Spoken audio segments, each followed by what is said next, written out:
What is up, you guys? Chet Guthrie, the Dream Poet here, coming to you all with another fun podcast series. My series, Fascinating People and Extraordinary Stories. Anyway, guys, a couple of weeks ago, you all saw that I did an interview with the president of the University of Florida Wildlife Society. Well, today, guys, I have a close friend with me on here. He is a fellow vlogger. He has been in this pioneering game since 2015, and he has actually worked with some of the biggest names, such as Adam the Woo and Jacob the Carpetbagger, the ones who have made this fun little platform, this vlogging travel platform, so much fun. Anyway, guys, I want to introduce to you all my friend Andy's Journeys. Hey, everybody. How you doing, Andy? Oh, not too bad.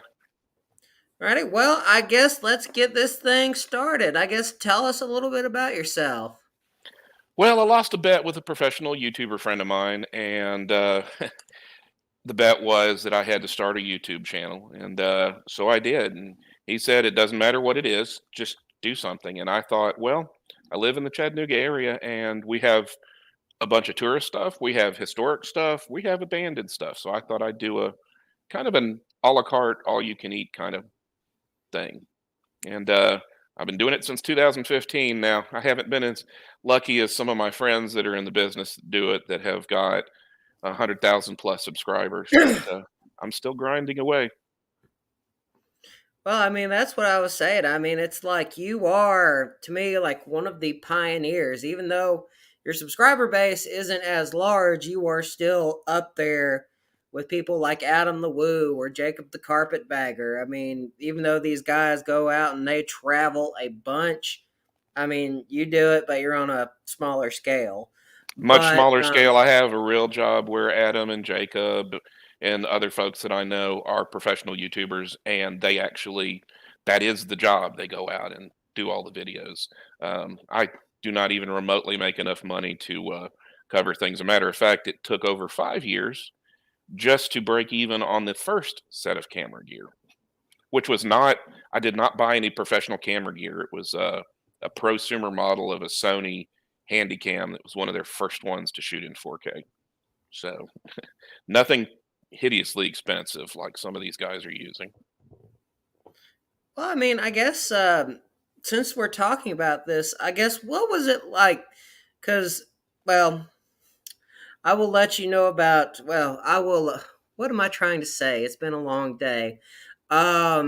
Since you have talked a little bit about him, why don't you talk about like your friendship with Adam the Woo? As you all know, Adam the Woo is probably one of the leading names in the vlogging field of what we do.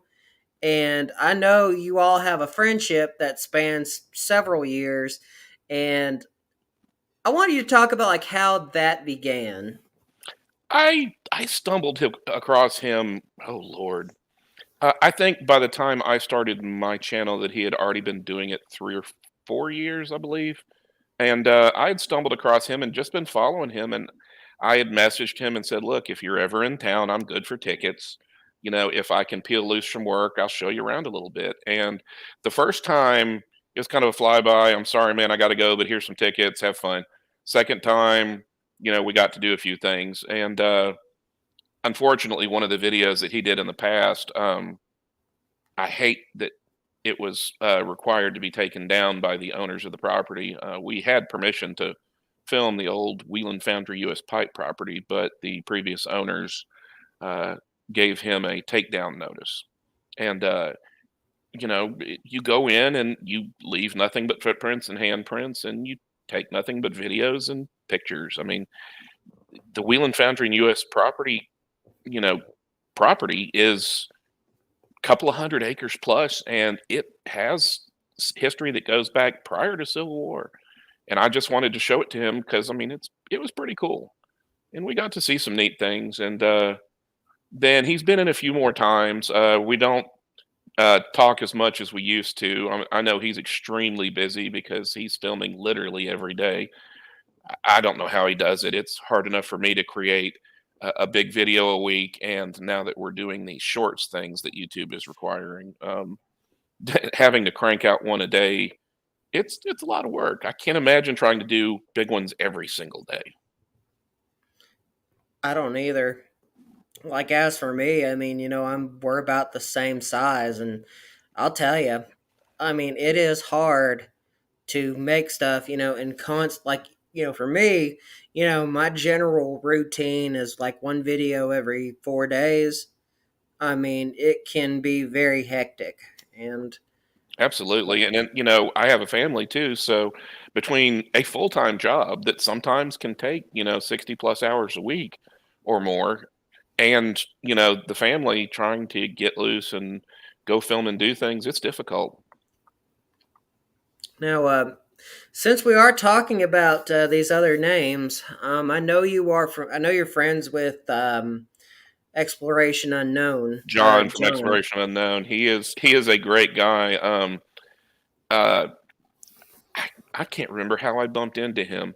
I wanna say that it was, because he had hooked up with Jacob and found out that he was in the Knoxville area, and I basically, offered the same thing. Hey, if you're ever in town, I got some tickets, that kind of thing, and that's how we met, and we still keep in touch. But he's trying to do the same thing with full time job, helping his wife with their resale thing, and filming too. He had another job that allowed him to travel some, but he's not in that job anymore. That is unfortunate. Um, well, since we're on it, explain like how this. Well, I know this is a different rendering of more or less your logo. How did Andy's Journeys? How did this logo become what it is? Well, if you look at my channel, you actually see the real photo. I have got a vision problem. It's called central serous retinopathy. I know it's a mouthful. Basically, it means that I have leaky blood vessels in my eyes. No, they're not bleeding into my eyes, it's just fluid. And it's making me lose vision in one of my eyes, which happens to be the left one. And my old eye doctor was too cheap to dilate both eyes, so he only dilated the one. And after the uh, getting checked out, I went in the restroom and saw myself in the mirror, and I said, I have to take a picture of this, which is not typical for me. I've got a face that radio loves. I tend to stay behind the camera, and so I took a picture of it, and it ended up becoming my logo. And I had an acquaintance of mine make. I think he hired somebody from Fiverr to get this animated, and he gave it to me as a present one time. And so uh, I've got this for holographic stickers, I believe, uh, that I don't hand out very often. But it's an interesting thing. This actually looks creepier than the original photograph does, especially when you zoom out on it more. Well, you do have a point about that. I mean, I just thought it was fascinating because I mean I've been followed like even before we really became friends. I've followed you since 2019, and I mean that's kind of what gave me some of the inspiration to start filming around the Chattanooga area. But yeah, I mean this logo. I mean I remember it very fondly and very Well, and I well. also needed to use something, at the time when I started, I believe there were 5 or so Andy's Journeys pages, and the most of the others were gaming, and I think that they've faded into obscurity at this point. But I was told by multiple people, "You need to have something that is very eye-catching and very distinctive," and I was like, "Well, I don't like putting my face out there, but I've got this photo," and it worked. It made me distinctive. Mm. Now, when you say like, because I know off like, well, about 90% of the time your videos are of the actual focus of the location. Is that just the reason why? Or you like, or are you just focusing on the just the what are my words? You're just focusing on the location and its history specifically, and not yourself. Correct. I shoot documentary style.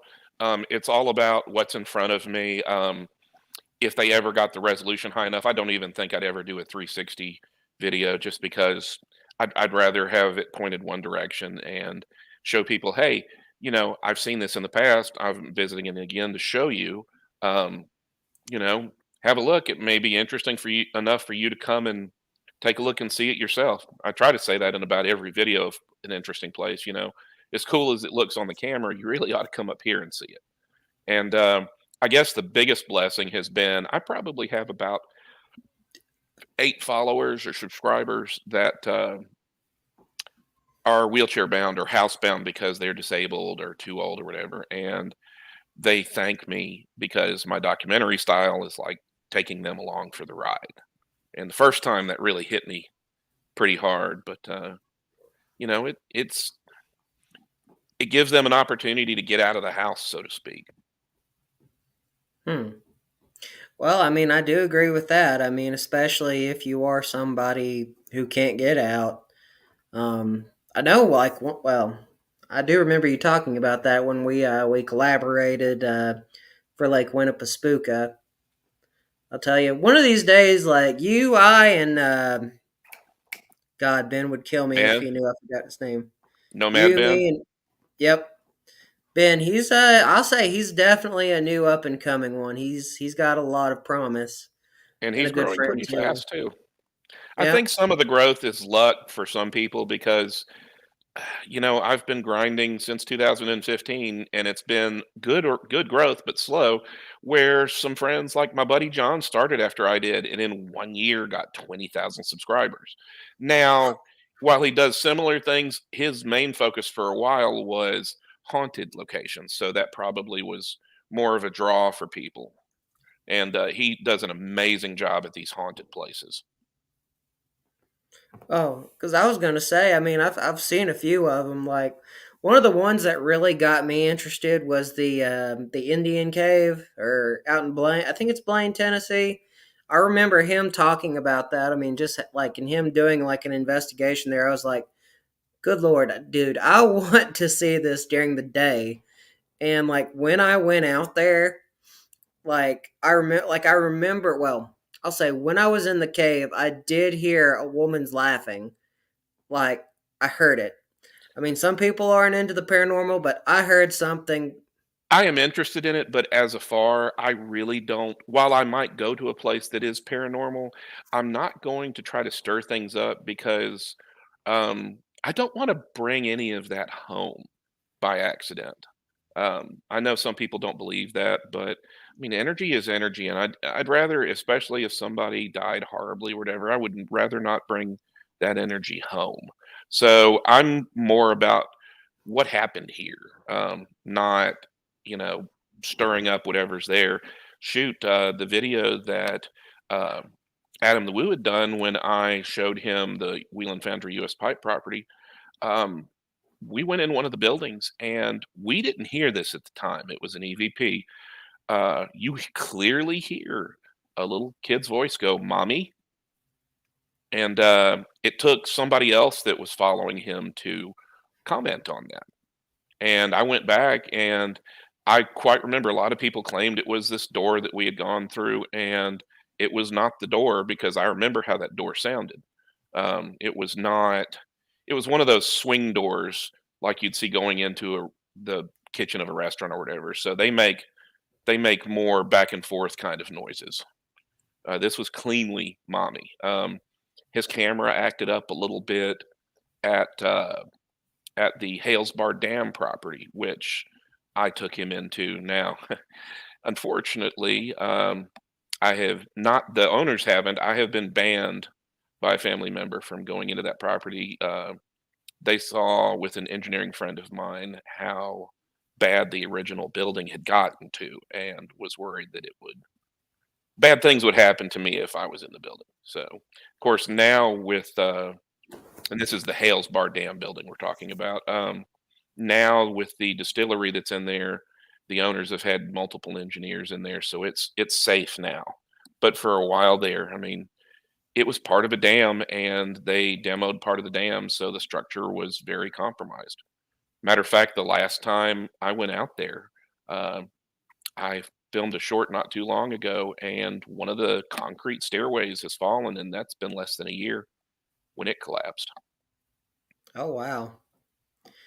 Well, I mean, actually, speaking of that, I am curious to do a vlog myself on the inside of the new brewery. Like, that, do they still do ghost tours of the? They said they will. There are what they're calling dam tours. They are having a lot of fun with the whole dam thing. You have a lot of damn fun. It's the damn tour, damn this, damn that. So I mean, they're having a lot of fun with that. I have not tried the alcohol, so don't know. I did not get a chance to partake of some, but at some point I will try it in the future and report back if it's any good or not. Don't you love modern technology? Well, yes. I mean, I was gonna say I probably should have put my phone on silent. Let me fix that real quick. All right, there we go. But But yeah, yeah, I they mean, the whole marina has that the owners own the marina, but they also own the Hales Bar Dam building. It is not part of what used to be TEPCO, which predated TVA, and then it was TVA. But when TVA demoed it, they walked away from it. They have Nickajack Dam, which is further down the river. yep, it's So yeah, the big one that you have to cross. Well, you have to cross getting into Hickson around that area. no, this is actually very close to the Hales Bar Dam. If you were driving across 24 on the modern bridges and you look out to the left if you're heading towards Nashville, the dam is down further that way. So it's Hmm. out of the Chattanooga area. Matter of fact, it flooded the cave that the local legend is that Johnny Cash went in there. He was going to unalive himself, and that's when Yep. he came to Jesus. That's also the area where Dragging Canoes community was. Oh yeah, So, the oh, go ahead. oh, I was just gonna say the story behind Dragon Canoe is, he said, Tennessee's land is cursed, Well, he essentially. out of all of the Cherokees, he and one other chief told the government to, stick it where the sun don't shine, and Yep. everybody else kind of went along with it. They thought they were going to be treated better, and unfortunately, history proved them wrong on that one. Yep. Very true. Well, I got a few photos. I thought this one would be a perfect one since you are a vlogger that covers a lot of Chattanooga stuff. I figured this is probably a very important piece of Chattanooga news, or at least in terms of like Lookout Mountain and the tourism industry. That is the Incline Railway, and I have been here my entire life. That is actually the second rail car of my life. The first one was a red one. They actually have one at the Tennessee Valley Railroad Museum, although they do not let you go near it now. It's in their workshop yard out there off of Glass Street. If you take the Missionary Ridge Local, it goes to where their workshops are, and you can take a tour and see it from a distance, but there's so much stuff around there that could hurt somebody. They don't want anybody near it. But so they've got the red ones, which is the one that I grew up with. Then this one, if I remember correctly, this one and the other one were way overweight when they first built them, and they had to take them back off the rails and remove a lot of weight. The gear in the machine shop up at the top can only handle so many tons of weight, and they were way over. And then the newest ones, they've kind of gone retro and kind of gone modern. It's a lot of glass, and you can see a lot better. However, it gets quite toasty in there. And this is when they were removing them and putting the new cars on.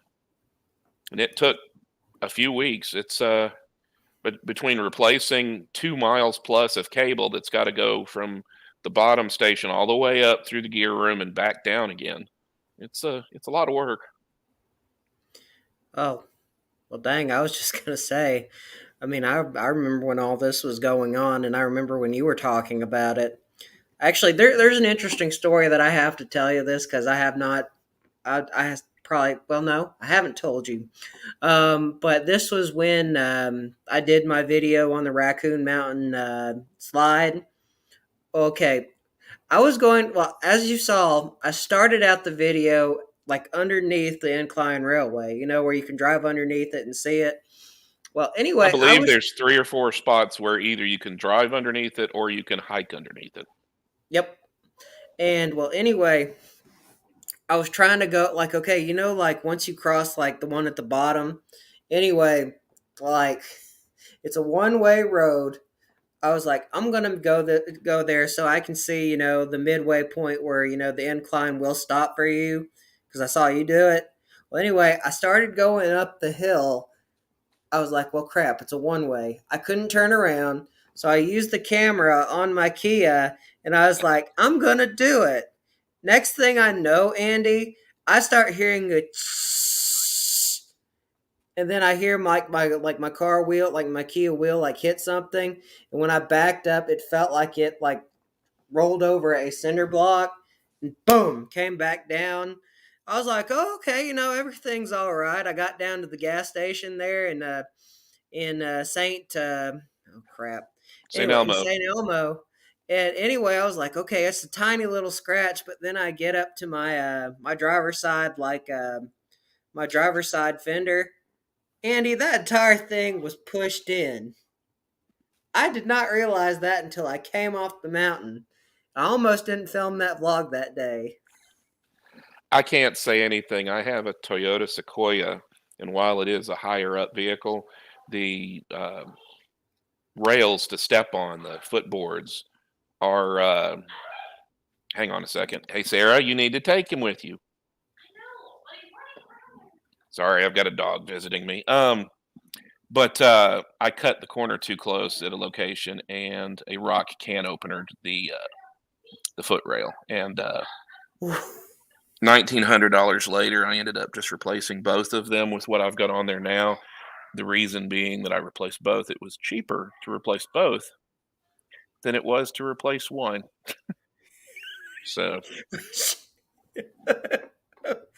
Well, anyway, okay, oh my. Well, okay. At least I'm not alone in this. and at least it didn't hit the car. I mean, like, it literally just damaged the rail. It didn't damage anything else on the car.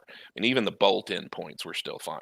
So I got lucky on that one because I had not had the car for very long at that point. And I always joke I would like to at least finish payments on it before something bad happens to it. I need to stop saying that um, because things tend to happen. Oh my god. Well, anyway, I guess we'll move on to the next photo. Now this one I noticed.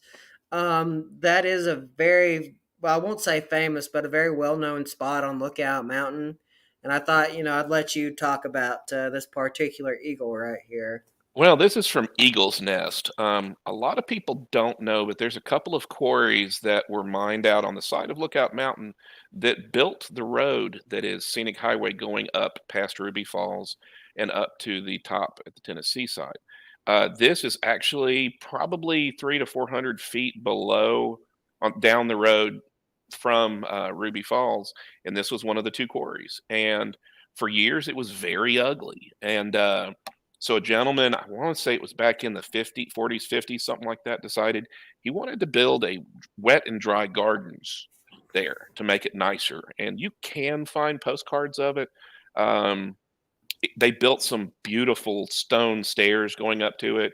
It's kind of overgrown now. Now it's really trashed because one of the last really bad thunderstorms knocked down a bunch of trees.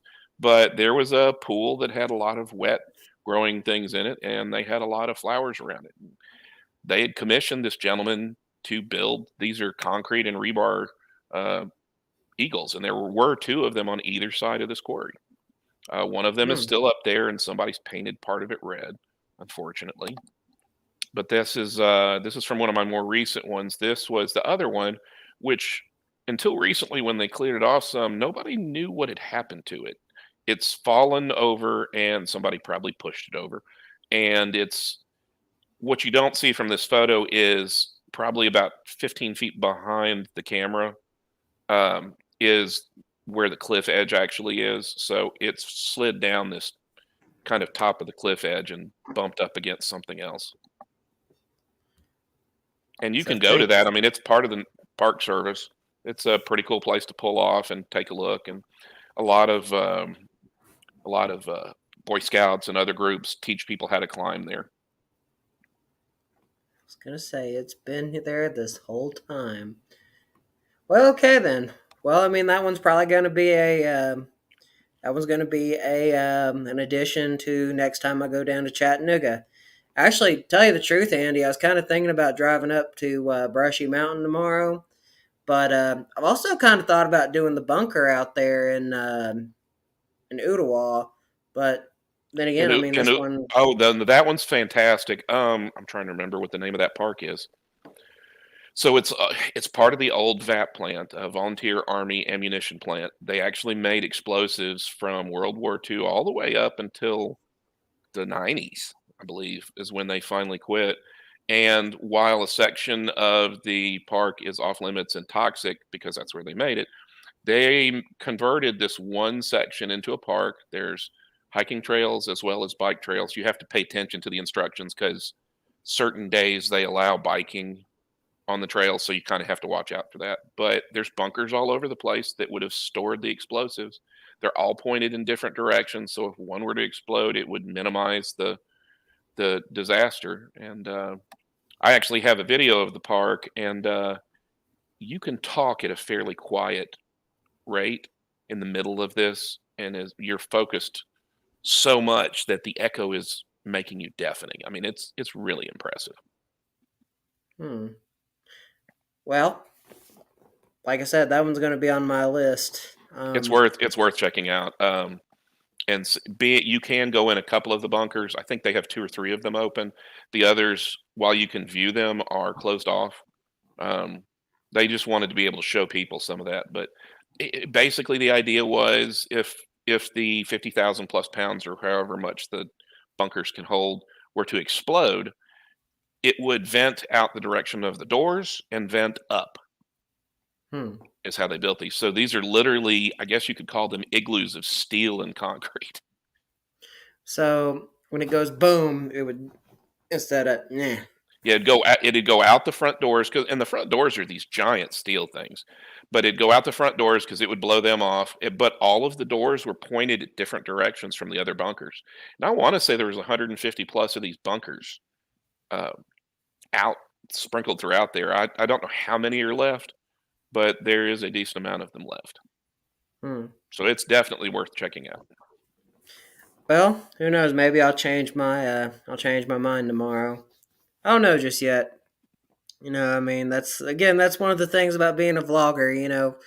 Sometimes you think you're gonna go to this one particular place, but then you go and you change your mind, and you're like, no, I'm gonna do this. Now I can't make it tomorrow, but tomorrow, Saturday the 29th, is the Cornbread Festival down in South Pittsburgh. Oh yeah, that's right. The Cornbread Festival is going on. And I You won't be actually. able to make it, but you ought to check it out. And the museum down there seeing the world's largest cast iron skillet's pretty cool too. Well, I don't know. I think I might. Crap. Well, let me think about that because I might go out there. I might actually change my mind on that. Plus, Remember, the Cornbread Festival only happens once a year. That park's open year round. hmm, well, crap. Okay, then I guess I know what I'm doing tomorrow. Because I'll tell you, like there is one video I'd like to do. Well, I know one day I'll do it like during the Halloween season, probably this year. But there's an interesting story with the South Pittsburgh Hospital and I. It's like one of the most haunted places in the U.S. and whatever was there does not like me, and it did a number on me. I'll leave it at that much. Makes for a Well, good you ought vlog. to take one of the haunted tours over at Hales Bar because from everything that I have understood, while the South Pittsburgh location is good and haunted, Hales Bar beats it by a fair margin. Matter of fact, Hales Bar has dozens of hours of EVPs, a lot of them being children's voices, because the tunnel there used to be a tunnel that ran through the dam, and so kids would take that tunnel to walk from one side of the river to the other to get to school. and there's also cemeteries, several cemeteries nearby that got flooded when they started doing that. So, and I can't even imagine during editing catching one of those and hearing that. That would just really make the hairs stand up on the back of your neck. Well, I mean, it kind of sounds like, because I honestly think I know Dan Bell. I know he caught something similar to that a few years ago. It's like he Yeah, was filming a an lot of event. people have hit Hales Bar. Jacob went down there. Adam's gone down there more than once. And I mean, people have caught a lot of stuff. Even the Ghost Adventures guys. I've never was impressed with their show, but they caught a black figure on a infrared camera, or not Really? infrared camera, whatever the heat camera, thermal camera. That's the word I'm looking for. Hmm. And Dang. I've heard some of the audio from that, and I think if Adam and I had gotten access to the tunnels, and I walked around the corner and saw a circle of chairs, and then saw some children's toys and like a teddy bear sitting in one of the chairs, I think I would have noped right on out of there. Yeah. Yeah. I agree. I mean, I used to know the Jeff. Let me see. It was Jeff and Vicky Holder. They used to be, well, they used to run the tours there, but I know that hasn't been since like 2017, 2018. So, Well, the old owners of the marina had hired them out to do that, and the new owners, while COVID has severely impeded what they were planning, they have really tried to uh, nicen the place up and spruce things up from the marina to everything. I don't think that the restaurant barge is usable anymore. There was I think they called it the Dam Grill. Um, I think it sunk a little bit, but they've had the building checked out from Hales Bar Dam, so engineers have checked it out. They have the distillery in there. They do tours. There's nice places to rent. If you have an RV, you can stay down there too.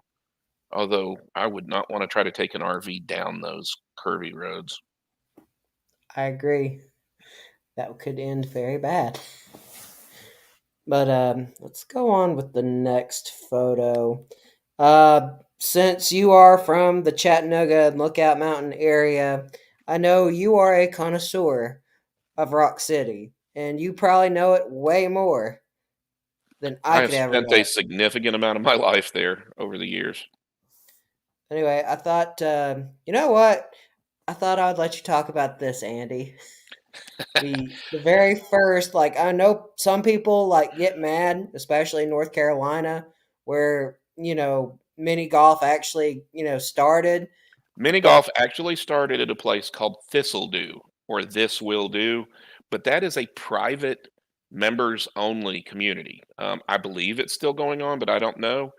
Uh, the owners and creators of Rock City created the first commercial and franchisable mini golf. And this was during the Depression too. And they showed you how to use fiberglass and concrete and felt and stuff like that. And so this is actually at Rock City off of what they call Legacy Row, I believe. Has these little things that talk about the different decades and what happens. It just shows what one of the holes would have looked like back in the day. The actual course, which would have been the original Tom Thumb Golf, would have been over at what was known as the Fairland Club.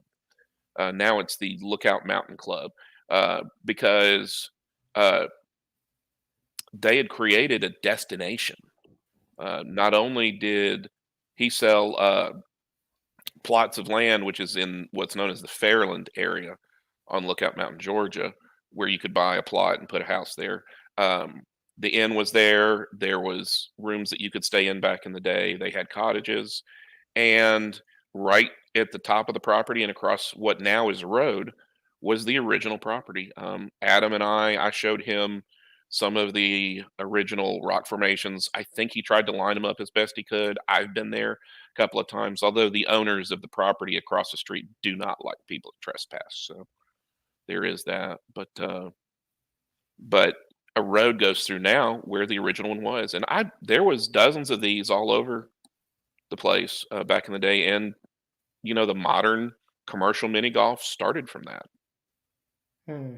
And now you've got everything, and even crazy themed ones. Although um, I'm also kind of partial to Goonie Golf over off of Lee Highway too, which has got some fun times. So actually, there's an interesting story. I know you once told me, but is that the last Goonie Golf that has the name Goonie Golf? Sir Goonies Golf, yes, that is. Well, there were two at one point. There was one down in Florida. I do not know what the status of that one is. It may be still alive, but under a different name. But as far as I know, that's the only one left now. There were, I think, 13 or so of them sprinkled around the southeast, but over the years, they just faded out. Now, Goonie Golf is more, you'd think of it as the crazy 80s. You have things that move when you try to putt through them, or lights, or crazier stuff, um, a la Gatlinburg kind of things. Um, but a lot of people have just gone back to the more traditional, which is okay, yeah, you can put the ball in this hole and a tunnel will take it somewhere, but there aren't really many moving parts or anything. Hmm. I was gonna say, as you were talking about that, I just thought about Happy Gilmore. I think it was Happy Gilmore, where he was like good with he's really good with hockey, or no, he sucked at hockey, but he was really good at Goonie Golf. And I mean, as you're talking about that, I just see Adam Sandler just beating. Oh I yeah. just see him beating the clown. Well, he was fantastic at his long shots, but he sucked at the putting, Yep, and so he had to work on his short game. very true. But on to, since actually you had just mentioned this previously, but in the corner right there Right is, behind where that long Pullman car is, if you look to the left, that is the last surviving red incline car that I remembered growing up and being on. And actually, the Tennessee Valley Railroad Museum had done a really cool thing on it. It is mounted on the side of a hill, so it's at the correct angle. They had built this little wooden, you can kind of see part of it, this little wooden walkway so that you could walk through it and see. Now, like I said, they do not let anybody over there anymore.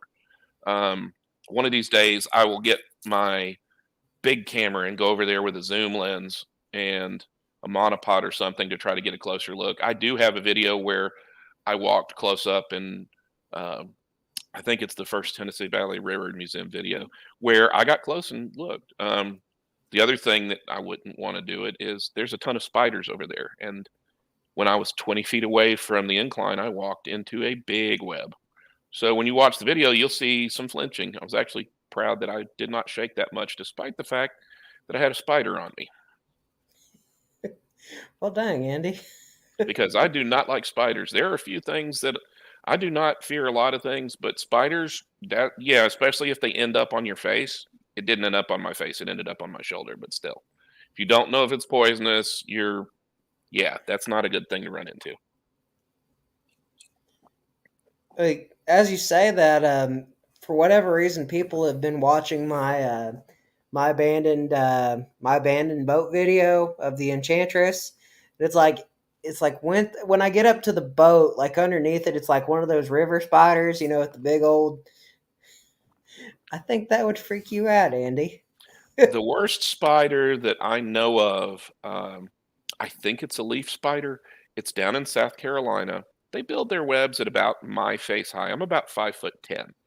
Um, I think on some videos that I did of the Sheldon Church ruins, uh, I show you these things. They are literally about the size of my hand with legs. The first joint away from the body looks like wet, glistening, spiky black armor. Um, they are the reason I don't like them is because they put their webs at about face height. Two Yeah. times in my life, I have walked into them, and you think, oh, I've just walked into a web. No, the spider's on your face. And so if you ever watch me walking in South Carolina, that area, I will have a stick in front of me and I'm waving it up and down and up and down and up and down because I will never do that again.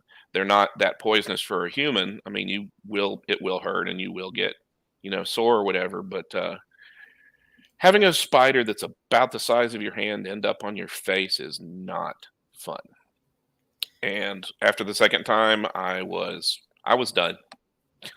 And unfortunately, in South Carolina, they're all over the place. Matter of fact, one of the videos of that Sheldon Church ruins, which, by the way, if anybody wants to watch, it's this church got burned down twice deliberately.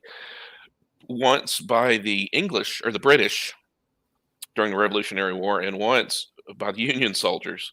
And after the second burning, the congregation noped out of there, and their current congregation is further away, but they still maintain it. It's a gorgeous, gorgeous little cemetery, and what's left of the church. Wait. But Oh, go go ahead. ahead. I was just going to say, you're talking about the church that's out in Calhoun, Tennessee? No, this is near Beaufort, South Carolina. Oh. Oh, my bad. Well, anyway, So yeah, those spiders are everywhere down there, and I've had family that have had properties down there longer than I've been alive. So I've spent about half my life down in the Beaufort, Hilton Head Island, Savannah, Bluffton kind of area, and yeah, I've walked into a lot of those spider webs over the years, but nothing anymore. Matter of fact, I still carry that stick waving thing to other locations, just in case. You know what, Andy? You know what we need? This should be done like near the October season, but we need to do like a group video.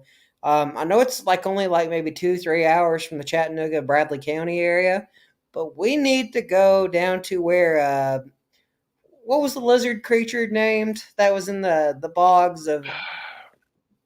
I can't remember. I know what you're talking about, but I can't remember what it was called. I've heard it by Lizard Man, but I know it had a more official name. Yep. I was gonna say we need like more during like the Halloween season. We all need to do that. Like maybe make like a spoof, like maybe make like an official thing, but make a spoof of it. So that way you've got something that's real, but at the same time, you got people going and disappearing, body parts. I still need to make it to Corpsewood, but I have yet to do so. So every time I plan to get down there, something interferes. Actually, Corpsewood, that one's on my list too. Although there's not really a whole lot left of it. I mean, there is makes There's for a good. a few little pieces of wall and whatnot, but people are being punks. There is a wonderful group that's not extremely active that's on Facebook that they have gone out and cleaned it up and tried to police the garbage. And I know several years back they tried to plant some things like flowers and stuff because no matter what you believe on that story, yeah, the guy that technically owned it was a little sketch, but it was really just two gay guys that got murdered, you know? Yep. And it's an awful story. Hmm. Yeah, that is true. But anyway, since we're on the topic of let's switch to like the good side of logging, roadside attractions. And this one, which is probably the best in the nearby Knoxville area in Greenback, that is the Greenback Castle. Or Junior Banks' Fortress of Faith. I wish I'd That gotten to too. meet him, but the day that I was there, I don't know if he was sick. He is getting on in years. He was not there, unfortunately. The radio was on, but he wasn't there. That is a pretty impressive structure for one man putting it together by himself. Although these days, I think he's got a couple of family members or a couple of boys to help him. It all depends on how many donations come in that he can pay him a little bit. I'd say 95+% of that he's either scrounged or the material's been donated. And I mean, it's rain or shine. That's a very impressive location. I'll say, I mean, I went there back. Well, actually, I've been there twice.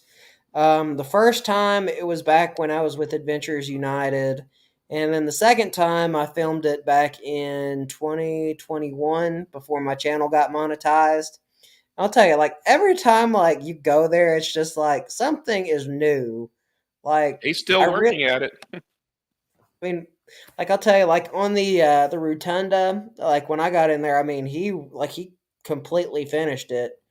I mean it is cool, but my thing is, it's like, well, I don't know. I mean, if he's got family that's taking care of it, when he's gone, I'm pretty sure it's gonna remain. Hopefully, if they don't, one of the neighbors will. I know that it doesn't draw a huge amount of money, but enough people have donated, and it's got its own story now that I mean, hopefully it'll be preserved. Or worst case scenario, it ends up like Howard Finster's Paradise Gardens ended up, which is the gentleman, did a bunch of crazy artwork, and they actually have a board, and it's a nonprofit, and the ticket sales and all that go to helping maintain, and they're actually actively trying to fix some things too, because none of the stuff that not Junior, that Howard Finster put together is nowhere near as permanent as that is. Um, True. Uh, so maybe they'll get a foundation going that'll preserve it. I don't know. well, I just I hope to hope. make it back up there again and actually meet Junior Banks before he dies. I have very bad luck with that section of the country. I spent years trying to go to the treehouse, the minister's treehouse, and never got a chance, and it burned down. Well, well, Andy. Well, I guess it's like what anything that you touch that's up there, does it just go up in flames? Ah, well, there's some unicorns. The tiki house here in Chattanooga was a unicorn. I spent years trying to legally get in and document it, and then the Times Free Press, the local newspaper, the day after they went and photographed it, was like, "Oh yeah, it got knocked down, and hey, we have pictures of it." And I was like, 20 people knew that I wanted to see it. I chased my tail on that when I went to court to because it was going to be demolished. It was declared unfit. I went, and then it got tied up in some kind of bankruptcy thing or something like that. I tried to do that, go to that. I mean it, and you know, I guess I'm lucky in a way because one gentleman got to go in there and photograph it when it was still in halfway decent shape. By the time that I would have been able to get into it, people had absolutely destroyed it. And you've got that. What does Jacob call it? Hooligans. You've got that Yep. one element of hooligans. I mean, this was not good history for Chattanooga. It's a very trashy place.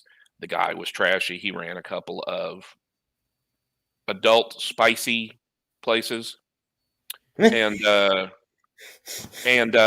yeah, if you want to read the whole story about it, the guy's name was Billy Hull. It was interesting, but still, I mean, 80+% of history is not good history, but you got to remember it.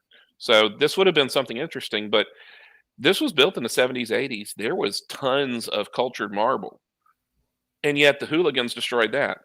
I mean, come on, cultured marble is plastic.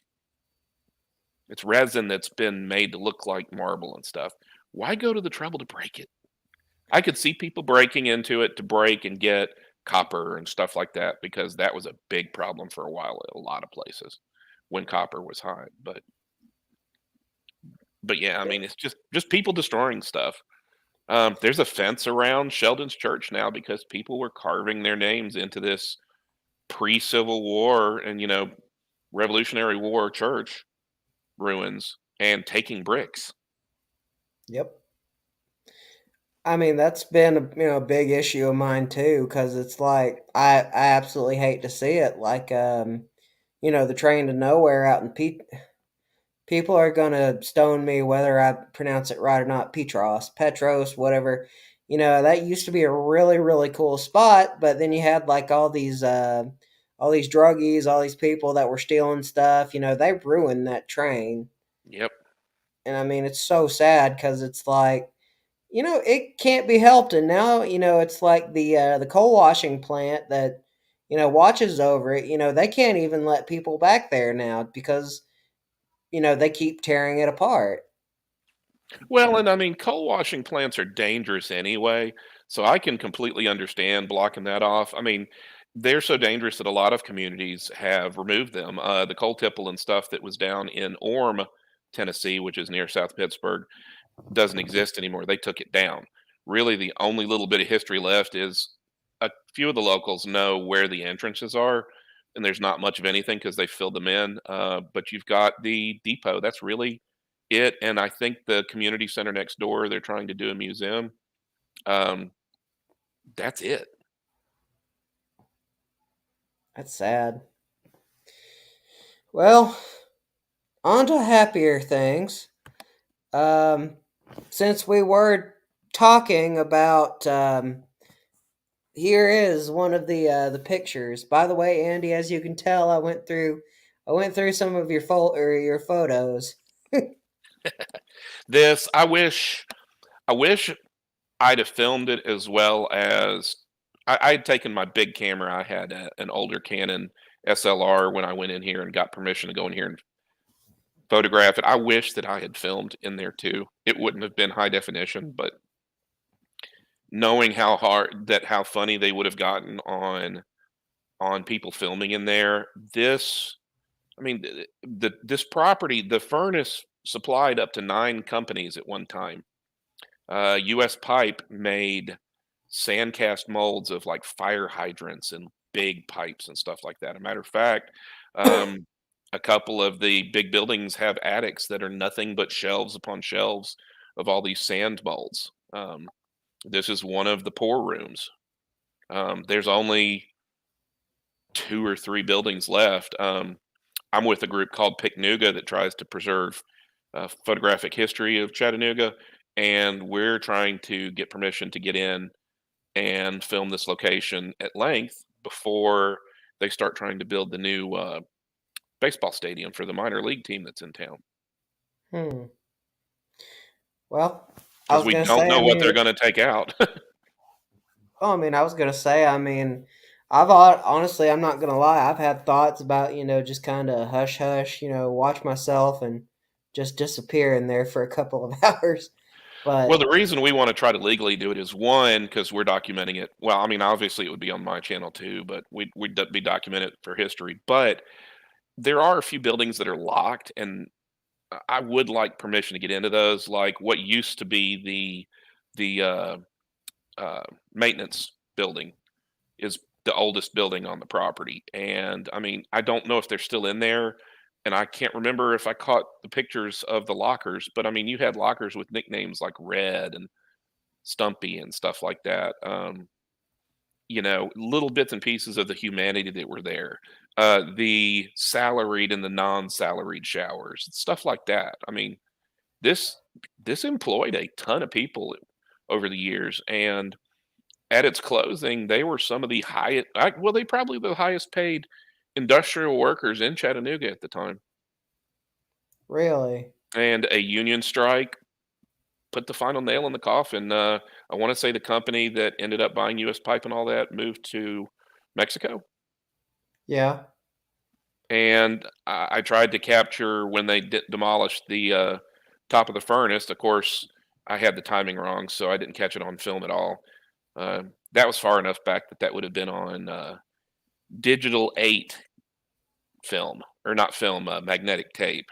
So pre digital, but pre solid state memory. You still had to buy the tapes to put in the camera. that is interesting. I go all the way back to the old Betamax days, so I've got a lot of hours filming in.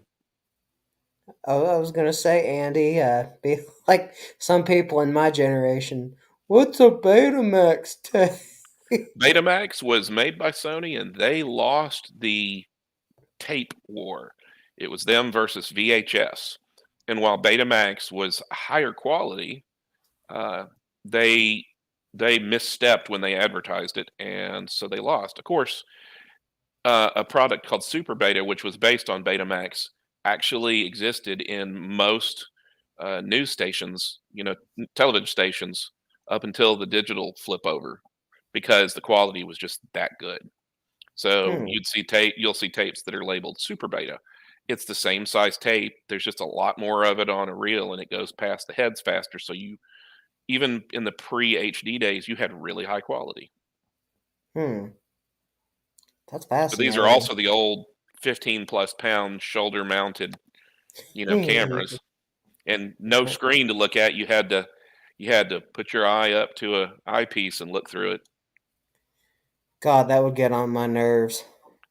Oh, I still got the stare where I can keep both eyes open and look at the screen, but look so that I don't fall over something. Hmm. Well, oh, oh, 1 second. I just thought this was pretty That is the cool. maintenance shed. So I do have some photos. Those in the back were transformers for something. The on the other side of the room were the lockers and whatnot. And basically, these guys they'd melt steel and iron. And in early days, it was blast furnaces, so you used coke and stuff like that, and a lot of airflow to melt the steel. At its tail end, it was actually using electricity, two giant electrodes, and they would throw a spark across those that was probably a million amps or more to melt the steel.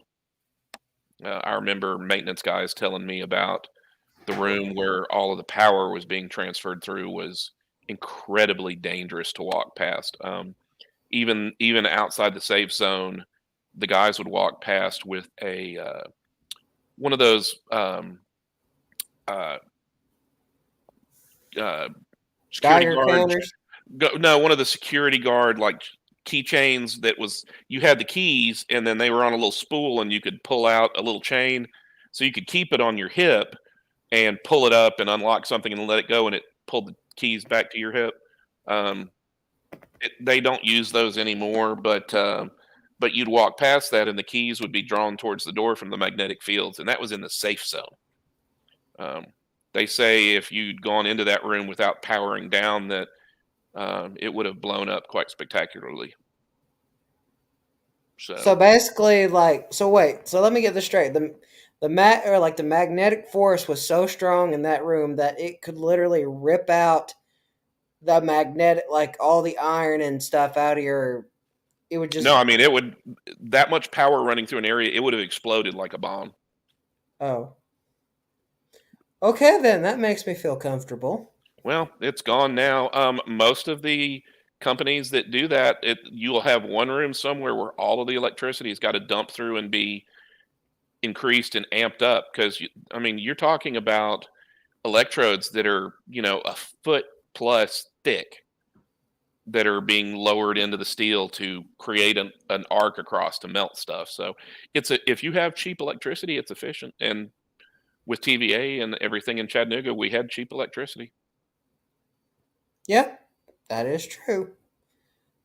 All right, and of course, let's talk about this. 1 second. This. I Well, mean, that's the Enchanted Garden of Lights. That's at Rock City, so it's another Rock City thing. Rock City tries to do, I believe, about 6 things a year or so. Everything from this, which is their biggest seller, they put up 1 million+ lights. It takes months for them to set everything up, and while it may be cold, it is well worth going to. Buy your tickets online ahead of time. You'll thank me later because it's a nightmare otherwise. Um, the winter wonderland of all of the beautiful lights, having hot chocolate. There's some years that it was cold enough that you really saw things. There's animated lights, there's music. I mean, it's just fun. And it's something to do at night at Rock City where normally they just have stuff going through during the day. Now, the other things are like springtime stuff, summertime stuff.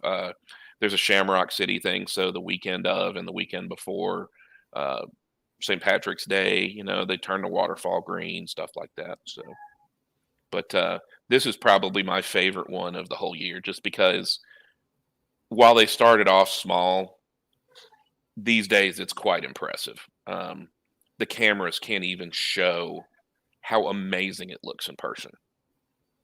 Yep. I was gonna say the reason why I was saying that. I mean, well, I know you've seen this before as well, but like I think it was like late 2019, 2020, before the pandemic. Like I'm not sure if YouTube's gonna ding me on that, but remember like just how many people were walking through that place. And I mean, Absolutely. still think that this is the same way every year, but you're like people, you're like person to person. For Nowadays, even before COVID, they had started to learn their lesson and would kind of let people in on a numbers basis. So they tried to back down how many people were cramming in there. And this was even before COVID, they tried to do that. It's just a much nicer experience when you're not just crammed in. So I believe Ruby Falls has done the same thing. It used to be that you had the tours every X amount of minutes or whatever, and now you have to do you buy a ticket for a specific time.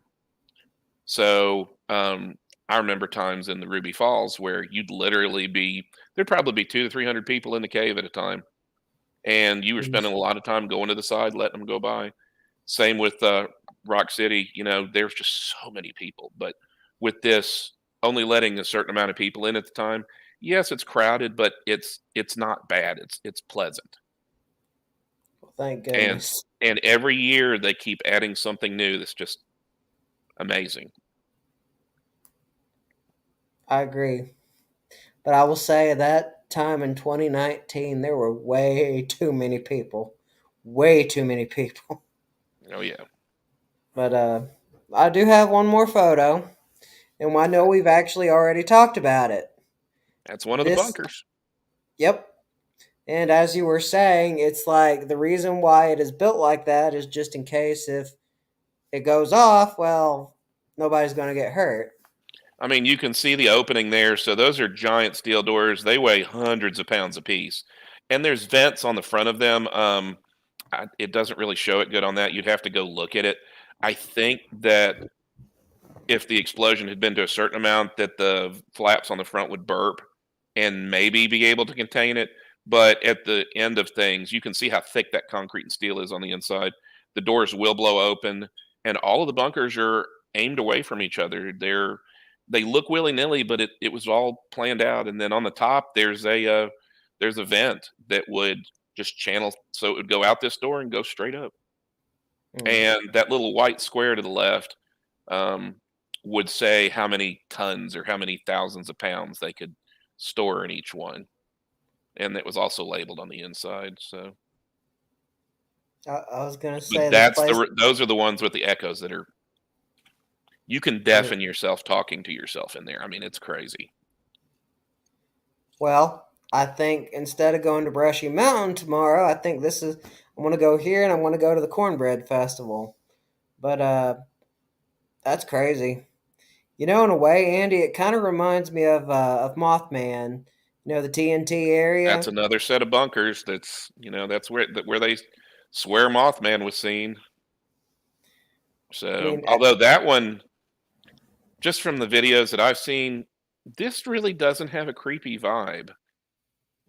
Up hmm. there where Mothman was seen up there in West Virginia, that whole area has a real creepy vibe. Well, I mean, I'm gonna try to get up there in July. Okay, this is what I'm gonna do. I'm gonna try to get up there in July, and I'm gonna film the museum, go to the TNT area, then go to the Silver Point Bridge, and just cram it all into one 25-minute video. But shoot, there was something I was going to tell you, but I forgot what it was. Um, well, it's gone. Well, that's all right. But anyway, looks like we have reached that time. Anyway, we're gonna close this out. Anyway, you guys, thank you all for listening to this talk between me and my friend Andy's journeys tonight. It's been pleasurable. It's fun. Remember, don't forget to subscribe and hit the bell icon. Always means a lot. Goes to show that y'all care and that y'all want to see more awesome videos. Peace out, you guys.